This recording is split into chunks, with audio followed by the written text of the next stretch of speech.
Hello, everyone, and welcome to the Indie Wavemakers podcast, a show where we talk to indie developers throughout Asia to get to know their insight, their reasoning, their passion, and how you guys do what you do. And hopefully, some of you will learn something from this. We have an exciting panel today, and I'd like to introduce you to the guests at this time. We have Abi, CEO of True World Studios. We have Brian, founder of Isbird Games. And we have Sean, CEO of Battle Brew. So at this time, I'd like to know, get into your mindset a little bit. What are some of the challenges that you faced when developing an indie game? Okay, I guess I can start on this one. So I think one of the toughest ones, obviously, is finding the money to start your studio, right? Because, like it or not, we kind of live in a capitalist society at this point in time. So I think for me, we did it, I guess you could say, the riskier way. We had a combination of savings from the founders, and we had an angel investor. We never went through the VC route. I guess, do you guys want to go through a quick round before we go into detail or etc.? Right. So I completely agree with him. In terms of the challenges, the first challenge that you will face is raising funds or figuring out how you can actually start your indie game studio. So for us, I was already running another business, a creative agency. So getting into my next venture had me covered quite okay in terms of starting the initial startup fund that we needed, alongside with the network to raise angel investments. So that allowed me to work with my partners to start off indie studio of sorts. Yeah. So for quick reference, what I currently run is a publishing house, but back in 2010, I also founded a development studio that is no more. It was called Witching Hour Studios. That was also started with primarily bootstrap funds from the founders. Now, I would say that if we're talking about challenges, before you even say, okay, we have a bunch of folks who want to get together, we have a team, we want to make a game. I would also say a big challenge is to say, what is the game? Because when you conceptualize this game, when you're thinking about when you start a team, there's feelings are running high. Everyone's like, oh, we're so excited. Before we started going into all the bullshit of like legal company formation and thinking about, oh, I have to file tax. I eventually have to think about filing taxes, bookkeeping, whatever, because this is an actual company you are running. Your first game is your first product, and your product needs to, if you want this company to survive and to sustain itself, your product has to sell. Mm-hmm. But a lot of developers who are starting out, they kind of fall over the first pebble. They trip over the first pebble of I just want to make a game that I'm excited about without thinking about, will this sell? Where am I selling it? Does the audience on this platform actually care about this game? This is a whole can of worms to get into, but without thinking about what that game is, thinking about how to get the money will kind of only complicate matters later on. Well, I think it's three pillars. So for us, the way Battle Brew started was actually as a side project. So a lot of us we had day jobs first. Yeah. And then we met up once or twice a week. Back then, we were camping at Scape, the 5th level. There was like a co-working space. So we show up on evenings. And this happened for about half a year. So it was actually a really good time because we used this time both to refine the game ideas and also, like I said, three pillars, right? One is the game, I think. The second is the crew. And then third is the structure surrounding both. So obviously, we had to settle what the game was, right? And develop the game. And we were building a prototype. Part two was actually measurement of the crew. This isn't about blame or anything, but there was at that point in time 2 people who dropped out for various reasons. Again, not everyone is slated to do a startup, and I don't think that's a nice way to phrase this, but inherently every single startup or venture has an unreasonable amount of demands. it will demand unreasonable things of the founders and of the people who follow you into that. And that's where part 3 comes in. So you kind of need the structure to support the people and yourself who follow in, which is where in this day and age it would be money, but also support in other ways, right? For example, as Brian mentioned, there's all the company admin and legal stuff that you might not have thought of. Like you go, I want to make games, but then next thing you know, like I'm doing accountancy stuff, I'm doing legal stuff. I've never done this in my life before. Googling, have I accidentally committed tax fraud? Well, we'll get to that, I guess, maybe. But that's assuming you made money, right? Right.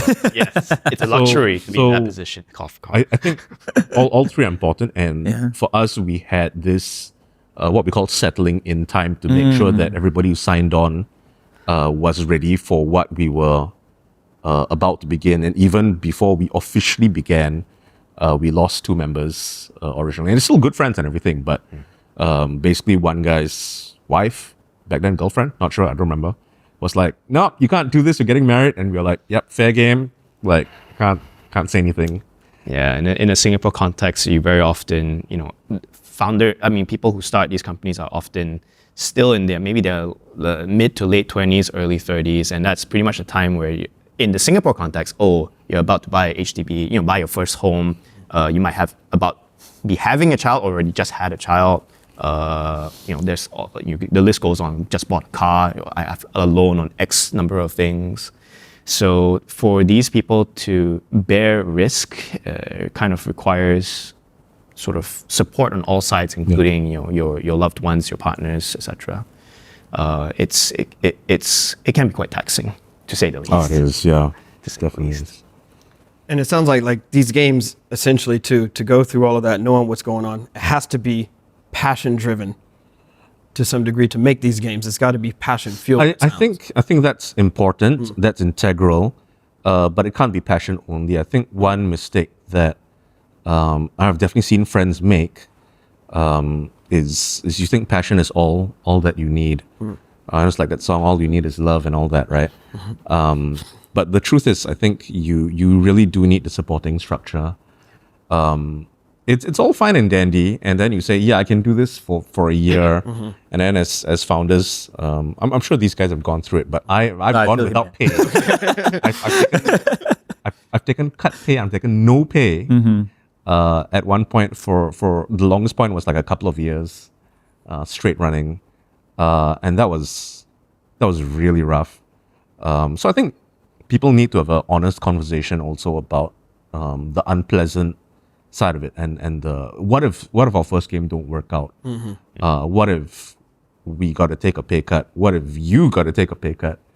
How long can you do this for? And you got to be really, really honest with yourself about that, even as FOMO creeps in, because you will have friends in their corporate big company jobs, and they'll be doing well. And you'll have obviously friends in other startups who will be doing well. You got to be able to push through that. But like I said, even at the start, the attempt at doing this is unreasonable. There's unreasonable demands on you. You wouldn't ask someone else, hey man, can you take no pay? And you yourself are going to take no pay, but you shouldn't be asking that of people. That being said, as a founder, I think, you have to be prepared, honestly prepared. And if you don't want to do it, you can't do it, then the advice is don't do it. And then otherwise, give it a fair try. There are sustainable ways to make a game without saying, I'm going to start my own company, I'm going to raise funding, etc. This is a whole topic by itself, but the TLDR, in a nutshell, you hold on to some other job, kind of not dissimilar to what what you did with coming from a different background outside of game industry to support your game industry venture, your subset, so to speak. So for at an individual or small group of friends basis, it might be 3 developers who decide, okay, I'll hold on to my AAA job, but I spend my nights and weekends working on this game. It might take much longer than normal, but if it's sort of like your dream vision and you just want to do it without external interference and without worrying about I can't pay the bills, I can't pay the staff, etc. That is one way to do it. There are several games that have shipped this way, That's the more reasonable way to do it. but it will take very long. And some people, that does expose you to certain types of risk, especially market risk. You know, you might say, "Oh, I'm making what game was hot like 6 years ago." You know, or you might be sitting here saying, "I want to make a Hades killer," and then you release your game in 8 years, and maybe we're back to fighting games are hot all over again. And no one wants to play your Hades killer anymore. I think one thing also is you run the risk of a different kind of burnout if you do that. So I think for us, we took the plunge, I think because we felt we could get the resources we needed due to our connections, but we didn't start the studio straight out of school. We were working for about 5 years, all of us, before we started the studio. So I think that's the decision that we made. But I can also see how if we, just for example, just my team, if we had done it as a side project, there would have been more people who dropped out over the years just because the progress isn't fast enough. Yep. And then he talked about market risk already. So you're just continuously chasing trends. Yeah. And I've seen, without naming names, a couple of friends fall into that trap. Yeah. Not very fun. Trend chasing is also, it can be sustainable if you're operating under the right sort of structure, I think is the best way to put it. Like your overheads are sustainable enough that you could afford a couple of bad, like you try to follow trends and you miss a couple. But I think there's also, there are two schools of basic thought here, right? And you go back to the topic of what game are you making? Yeah. You could say, I'll follow the trends, I'll just copy whatever is trendy right now, or you just completely buck the trend and make something what you believe is original. Nothing is truly original, but like something that isn't like obviously a copy of X and Y game that's super popular now. Yeah, you've also mentioned too, like you've seen some people, without naming names, fall into some kind of trap. I don't know, is that something all of you have shared where you've seen this happen? Yeah, absolutely. What would you say some of the biggest mistakes that developers will get into right away? And what type of debts are incurred? So That unforeseen debts. mistakes broadly relating to funding and okay. Abi, you want to go? Right. In terms of funding is giving too much for too less. That is something that, especially in the climate of where we are in terms of securing funds, it's usually given to safer industries. A game is definitely volatile in a lot of ways, and it's very small. So in terms of justifying and giving that, hey, my game will work out, do not worry, and like pitching it over to the investors, that kind of puts you in the back foot because you are over justifying yourself and overselling yourself just to secure that funds. So what we did at True World Studios is took our time. I spoke to about 30 odd investors, both in VCs and angel investors and around my network. It's really like a dating game, right? You really have to like understand which partner you want to go in. Yeah, so that in that sense, there's a lot of evaluation that you need to do and to get into the right structure. So there are a lot of financial instruments available out there that you probably need to get educated on because there are different vehicles of investments such as safe agreements and whatnot. That allows you to not give in right away, but at a certain time, at a certain valuation. So these are just some of the ways to manage a conversation when it comes to funding. So just coming back to your question in terms of what are the mistakes generally made is because, you are so passion-fueled at the start and you want to, get the runway to make your game, you can get into a position where you're giving too much for too less, right? And just to add on to Sean's point is like definitely mental resilience, like mental fortitude and grit is like the core of everything that we do. And the one that is giving that the energy is the reason why we started in the first place. Because the challenges and the demands that the business gives, that is something that we are always tested on continuously. So in that sense, I had my initial business which gave that experience. So going into the second one, it kind of gave me the right mindset to go in with.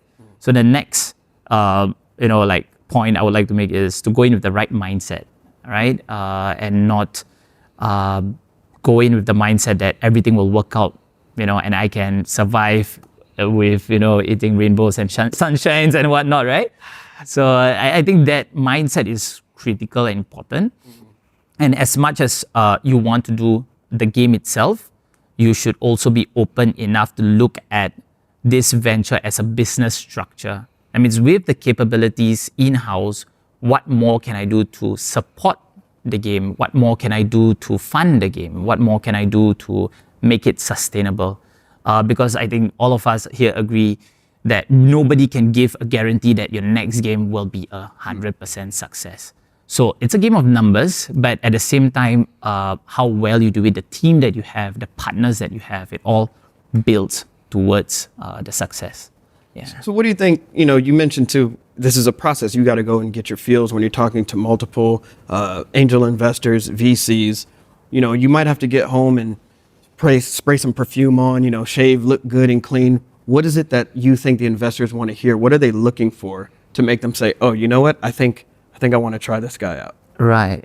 I mean, aside from all the perfumes, Yes. you have to have really thick skin, right? Because you are putting yourself out there with the confidence and that exclamation of like, yes, this will work because we are running it and we will make it work no matter what. One thing I would say is that definitely gives a bit more assurance or confidence from the investor's point of view is when you have a strong team and a strong core team with strong partners, because they lay the foundation of whatever you build on it.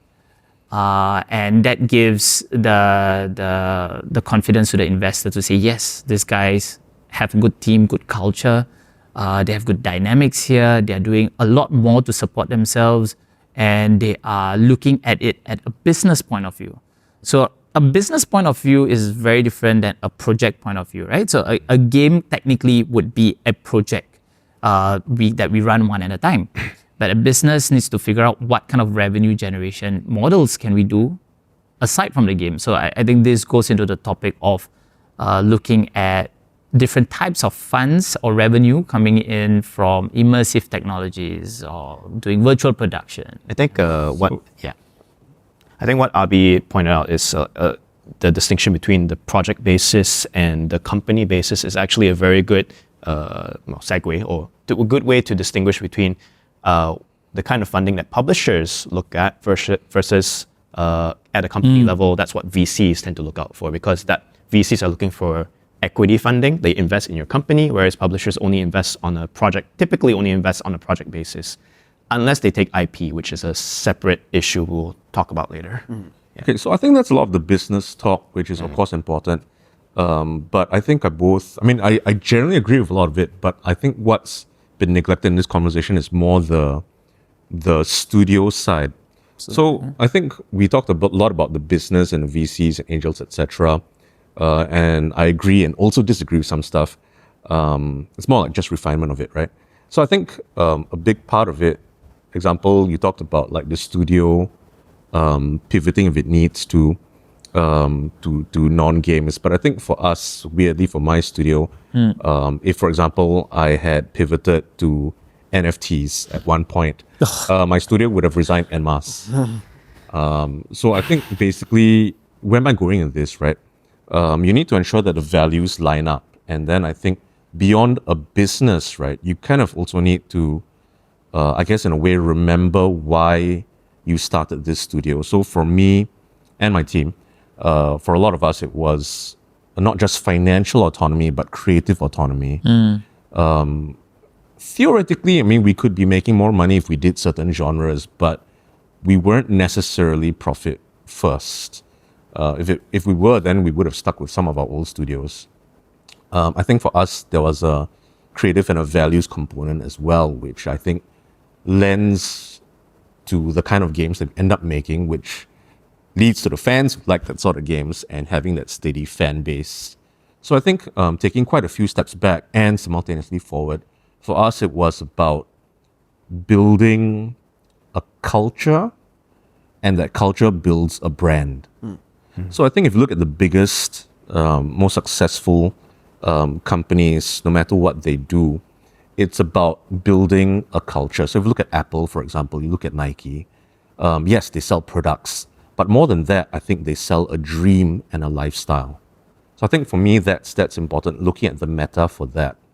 Regarding investors, so weirdly, we've actually said no to quite a few people who approached us. Sorry about that. And I think it was mostly because the values and expectations didn't match up. So we kind of took the reverse approach. And at some point, I will totally admit, it wasn't like scot-free. We suffered for it short term. For example, like there were people who did rock up offering good financial deals, but we felt we would have lost some of the control in the company. You lose some autonomy of Yeah. like what kind of game you actually want to make. And even Yeah, how we would have agree. run things, right? So I think we sat down as a team during those events and decided we would say no to the money. Very weirdly. And I think that strangely worked out for us. No, I completely agree, and I think that was one of the key points when you're going in that conversation with investors. You have to put the relationship and the expectation of that relationship very clearly and Yeah. out there. And the more you let them know that, hey, this is the line that we don't want you to cross, the easier the conversation it would be. And that line has to be on paper, pen and paper, right? It has to be in black and white. So completely agree. And that's one of the reasons why for True World Studios as well, we have not actually gone down that route where we have another controlling party dictating how we make games or anything. It's purely just the guys with their canvas and their painting their art. Yeah. Yeah, we've learned a little bit about some of the development side and some of the issues that come with. What is the role of the publisher for the developer? There's a lot of ways to answer this question, but I think in the topic we have today, a publisher that you want to rely on is one where they will fund, most, if not all, of your development funding, and they also back you up as a partner that supports you on tasks such as like a QA, localization, something we call release management, which is basically you dealing with, if you release your game on consoles, you're dealing with PlayStation, Nintendo, Xbox, you're helping the developer put the game through certification on those platforms and relaying information to everyone who needs it on both sides. You are handling marketing and PR. Either some people do it internally, some people for Yesbrate, we work with agencies to agencies that have strong PR networks in the different regions, to take care of the game's visibility and awareness.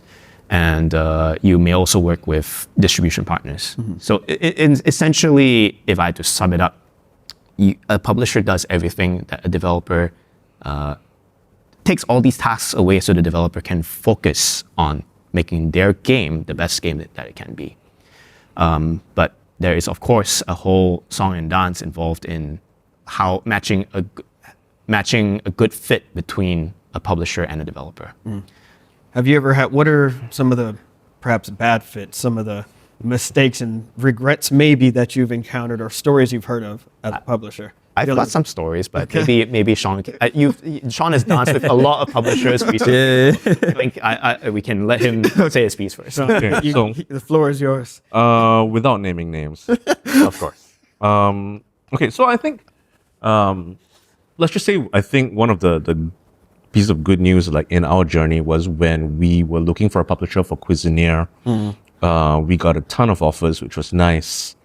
So let's we can talk a bit about that later. Like, how do you get publishers to find you instead, right? But we basically saw a lot of offers, and some were definitely better than others.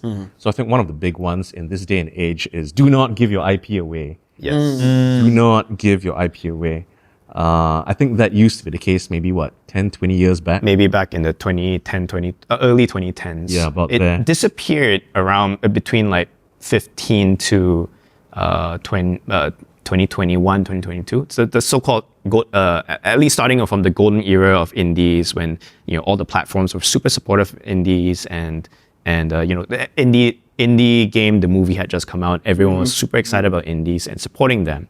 So IP based deals had disappeared during that period. But I've heard recently that some certain new publishers have started putting that back on the table, which is kind of nefarious. Unless you're actually willing to sell it and they're offering you a ton of money for that. Yeah. But generally speaking, don't give your IP away. I won't go into specific terms, but I think a lot of the deals nowadays, provided you're making a good, interesting game, a lot of the deals I think are more developer favoring in general past the recoup. If you find one that's not, then well. And can I just ask, just from an outside looking in, when you say don't give your IP away, is it because you've worked so hard to build up all this creation, and now you're basically handing the keys over to somebody else and they can do whatever they want? I mean, because if you look at basically a publisher deal is you are licensing your baby away for specific usage in specific countries for specific amount of time. So all of three of those are important, right? So yes, you're licensing the game rights, but say if your game can be made into an animation, are you also giving those rights away, right? If somebody ever wants to make a movie of your game, and movie games, whatever aside, now they're a lot better, but that's a separate topic. But are you also giving that right away, right? So if they own the IP in its entirety, you lose all of those rights. That's right? crazy. Merchandising. If somebody wants to make a card game, even the right you have to make merch of your own game. Yeah. If they own IP, you now got to go ask someone else for rights to make stuff that you created, which is weird. Yeah. So This is not an indie example, but how everyone was begging Konami for a long period to make new Metal Gear Solid games, and then Pachi slot. They could make pachinko games instead, and no one from the classic fan base wanted that, right? So the IP owner, if it's not the developers, can do very nefarious things with your IP. Learning some information. Okay. But that's just the business side, right? So. And then usually you kind of want a time period as well. And as for what's a reasonable estimate, it really depends on the kind of deal. But it's anywhere from 5 to 10 years, I think, depending on who you're signing with, generally speaking. And then usually in a good case, you want to renew it. But if things go south, then it comes back to you, right? And then usage for countries, So some publishers are better in certain regions than others. Without naming names or what specifics. It's just example, a US-based publisher would probably be stronger in the US than, I don't know, a Chinese publisher. They'd be strong in China, but the US company would have no grip there whatsoever. Wouldn't even know the landscape, generally speaking. Nor the cultural, small things that you got to pay attention to. And not least, they wouldn't have access to any of the getting the game through the censorship, censorship, localization, even channels of marketing. Right? If you look at social media, everything's different for every single region and country. Facebook may be great here, it may not be great elsewhere. Twitter may be great here, may not be great elsewhere. Wait, it's X now. Sorry. That sort of stuff, right? There's a lot of nitty gritty to look at, and there's a large variety of deals. That being said, I think you also got to look, this was important for us, look at the portfolio of the publisher and whether you fit in nicely. So you probably want to get a publisher where if your game was in their lineup, it looks correct. It feels organic. I see. They curated you and you belong together with the rest of their portfolio. Yeah. There are publishers who, for us, we definitely curate very, very carefully, but there are definitely publishers who will sign anything that moves, that has legs and moves. You mentioned earlier that like seeing VCs and publishers is almost like a dating game, right? Yeah. So some of those publishers really treat it like they are pickup artists and they will hit anything that has a Right. heartbeat. Oh, There we go. Yeah. This is what I was trying to figure out. Yeah, what are you It's looking for? not definitely those relationships do not end that they don't end too favorably for the developer in terms not least in terms of how they're treated, but like the results that they get that the publisher generates for these deals at the end of the day, because if they're talking to everybody, Yeah. how much do they care about you? Yeah. And in those situations, I don't know, there may not be a clear-cut answer. Is there one party that generally takes a bigger hit if the product doesn't work out? I don't think so, because we're talking about it from the dev POV, right? But really, I'm talking about this question. Like from a publisher, I think they take on quite a bit of risk as well, right? So if they signed a game and it bombs, and it absolutely bombs, then they took the financial hit. Technically, the studio got paid. They ain't gonna ask for the money back. At least the deal shouldn't allow them. At least the deal shouldn't allow that. But I have seen deals where this thing was actually like, oh, we can claw the money back if something happens like after release, and it's like, No. you should never agree to that. Yeah. But yeah, so assuming the publisher is like a proper one or something, then they would have taken the hit, Yeah. which obviously hurts. It hurts. And then you could say, hey man, we made the game, but in some cases, maybe the marketing, etc., and all the rest cost more than your game, especially if you're a small indie game. Yeah. Rocking up to those shows, spending money on ads, spending money on localization, QA, it costs. it's a big burn. Yeah, so sometimes it could be the publisher that's hurt.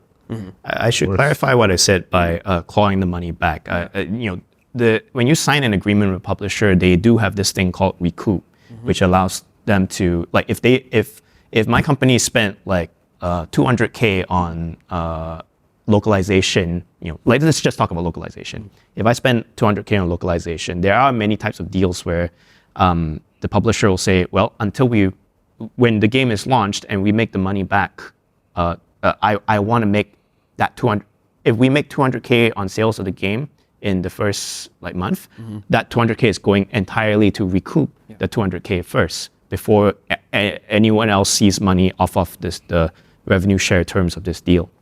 And that's taken more or less as a normal thing. But what I was saying earlier about a nasty publisher clawing back development funds, that is extremely unusual and not common practice, or we should not allow that be common practice.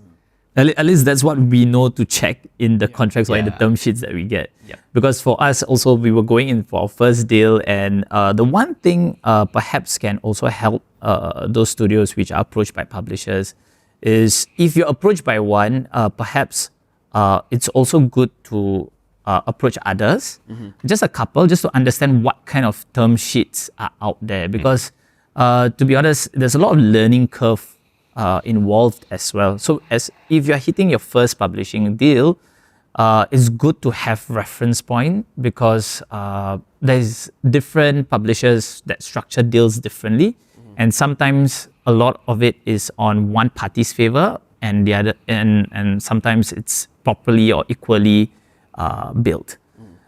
So without those reference point, of course, industry friends definitely help.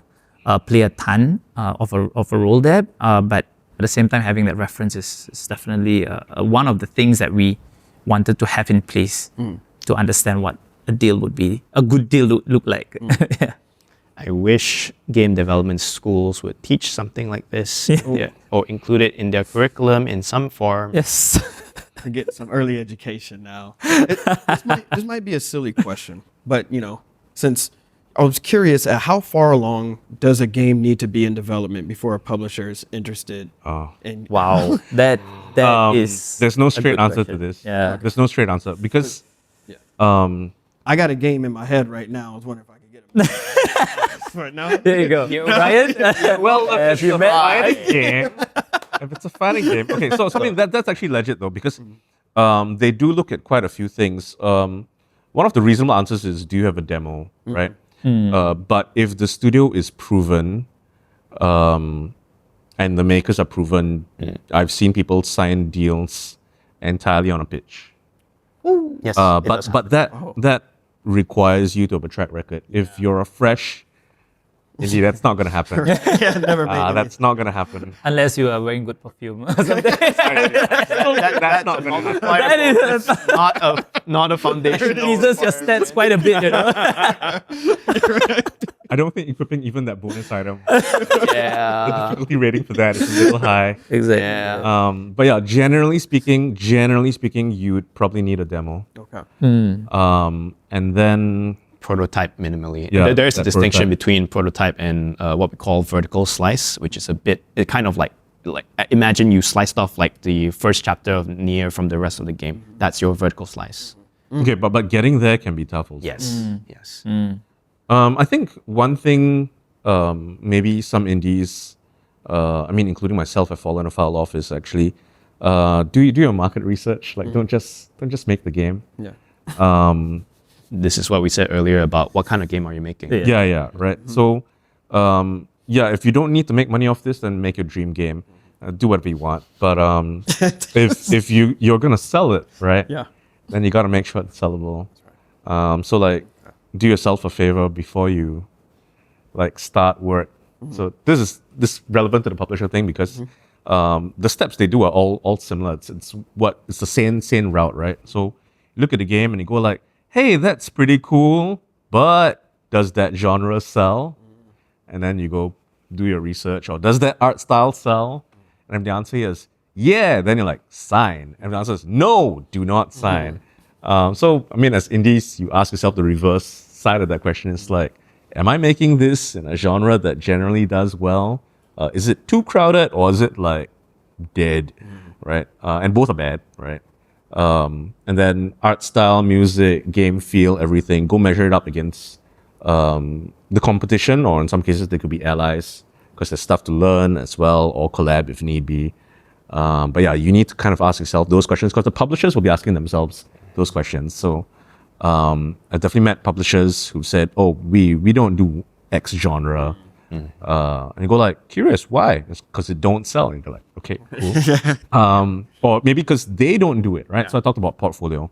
If that publisher does, like you look at their portfolio and it's all like X, Y, Z genre and you rock up with M genre, they're probably not going to sign. There's something to be said about publishers, their curation style. So, what Sean was saying earlier, right? Like if it's not some type of game they usually get involved with, they might get they'll just ignore it. I think for us, I'll speak to our experiences for Yesprit as a publisher. Like if I'm walking the floor at a show like Gamescom Asia or PAX, maybe there's a chance that I'm walking along and I pass by a kiosk and the art style for this game looks amazing. It stops me in my tracks. I'm like, what the heck is that? I'm compelled enough to stop and want to play it. That's my first litmus test. You have that. I think any game has to pass, whether I see it in person or in an email. If you send me a pitch, you put a GIF of the game to show off, you've got, as a developer sending pitches, you've got often you have maybe 10, maximum 20 seconds to try and catch someone's attention. And this is the same rule that when a consumer is looking at your game, looking for something to buy, you've got 10 seconds to catch their attention with their trailer or your GIF or whatever it is that you're trying to put in front of them while you have their attention. If you can't grab their attention with something interesting you can't say enough about what the gameplay is or why this is fun or why this is valuable to the audience, you've lost them. So this applies whether it's a consumer or the publisher that you're trying to court. So for us, my first bar is visual style. Can this art style sell?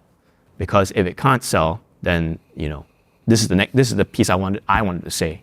Publishers are not miracle workers. We're not alchemists. We can't take a piece of dung and turn it into gold. So even if the common developer imagines that publishers have, you have so many resources, you have networks of influencers and like the gaming press at your disposal to talk to. You're always liaising with them. You talk to the platforms, Nintendo, Xbox, whatever. Sure, we may have those relationships, but everything starts from the game.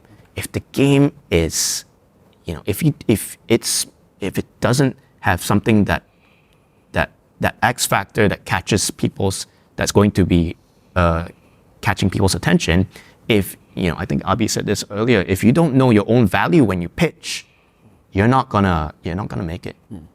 Just agreeing to a possibly controversial point. Is it not? Talk about all of this, right? Of course.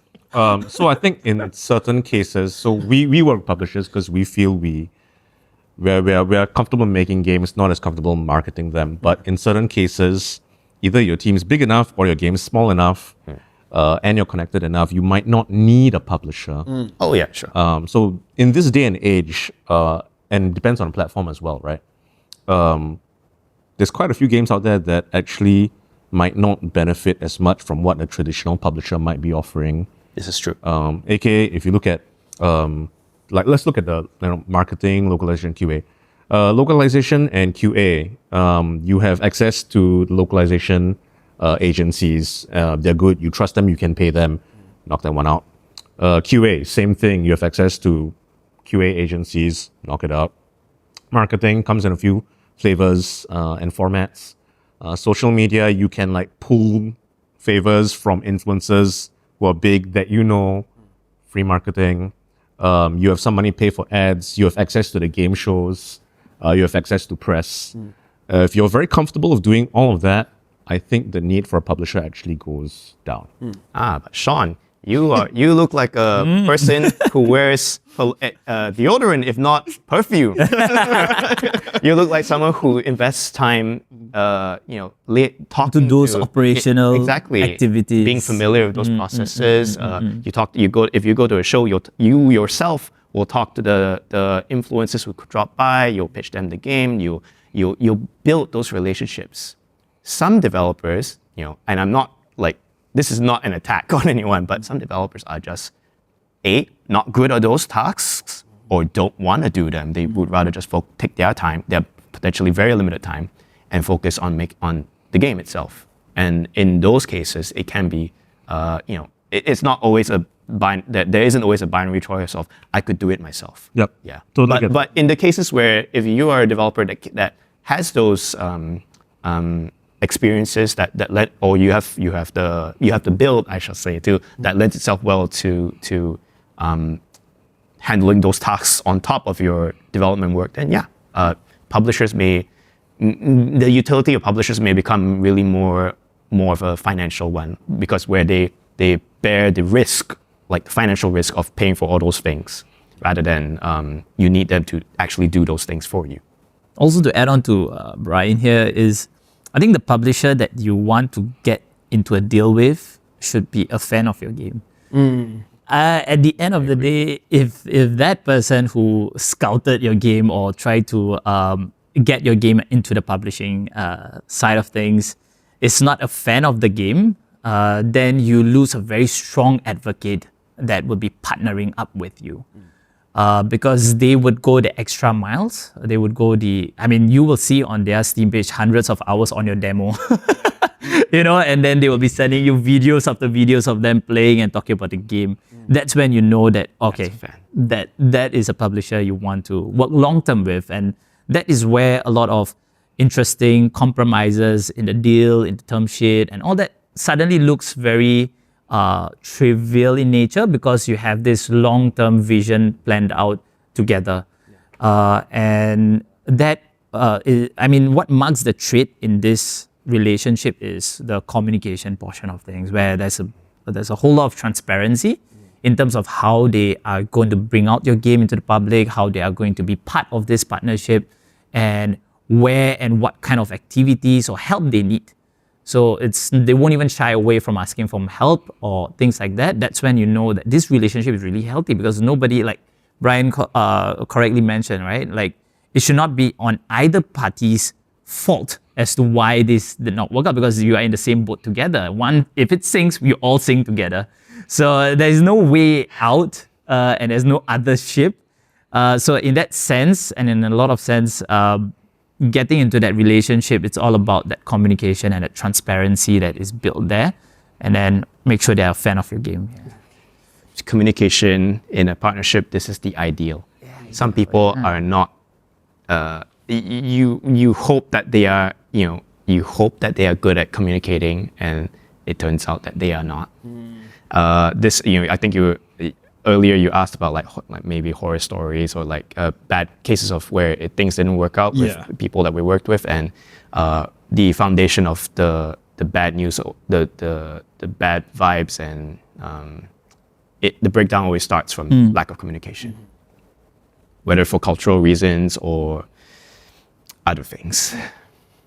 I mean, if you look at it in a business point of view, right? At the end of the day, when the game does get shipped and your game does start generating revenue, it is not going to come into even the studio's account right away. It will be going through the publisher.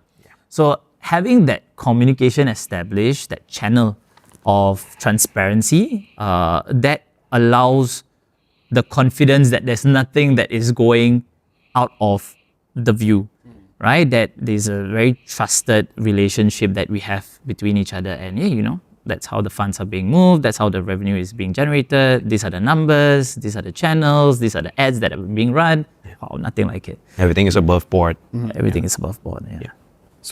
All right, so now that you guys have endured the grueling nightmares, the sleepless nights of getting the game out, you have launched Cuisinier, a game that I've definitely played on stream and stuff, and people were it was a cute game. It was a very cute game, So now what are you doing? Now that I bought your game and all of that stuff. Okay, how are you spending your the time? number one thing I have to say is I can't actually legally talk about some of that stuff. NDA. Yeah, NDA, non-disclosure agreements, for those of you who don't know. But I think some of the stuff that people have been wishing for might come true. Okay. What did you do with the money, Sean? That's the question. What did you do with the money, bro? What's in the box? Where did the money go? Okay, so serious answer. Moving on to that. So, I think Abi hit the nail on the head there. So, thanks everybody for playing Cuisinier, buying it on Steam, and if you're looking out for it on other platforms. I didn't finish that sentence, but yeah. So I think without going very specific at all, when you finish your game, and assuming you didn't do a multi-platform launch, you should look at the other platforms that you want to launch your game on, right? So that's like the reasonable thing to do. And then assuming that you did well and people like your game, then you can look at other avenues of I talked about IP expansion at the very start of this podcast, right? So if anybody's swinging by Dojima, we might be selling some new merch. Yeah, I am. Yeah, so yeah, new merch, Dojima. And then we've got plushies. Yeah, we sold the plushies. That was public. Yeah. So we've got plushies. At some point, I think they'll be available for sale. And the t-shirts they've seen us wearing will be available for sale as well online sometime. I can't guarantee when. I love you, buddy. But what did you do with the money?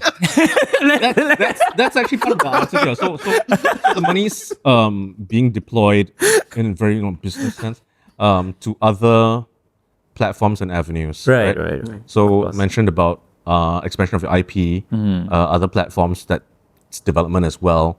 And then obviously you're kind of also possibly looking at a new project. So I think for us, again, without saying too much, we've started work on a new project that I can't talk about, obviously. And there's some stuff that people like from Cuisinier, and there's some stuff that people have been wishing for, and that makes its way into the new project. And that's all I can say. Turn the dial up to 11 type of work, right? Well, maybe y'all will see news about it next year. We'll see.